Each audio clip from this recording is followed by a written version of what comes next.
Le gâteau yaourt, c'est vraiment un classique qui est idéal pour réussir ses premiers gâteaux ou si on a juste envie d'un dessert sans se prendre la tête avec les pesées. Pour commencer, on va verser un yaourt et on garde son pot avec lequel on va doser les autres ingrédients. On ajoute 3 œufs entiers, perso je les casse toujours à part en les ajoutant au fur et à mesure puisqu'on n'est jamais à l'abri qu'un œuf ne soit pas bon.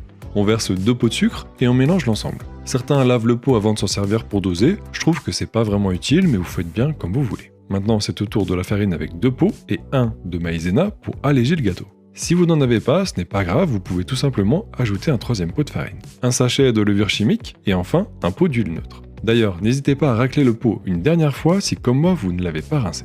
On mélange en partant du centre et on attrape la farine en s'approchant de plus en plus des bords.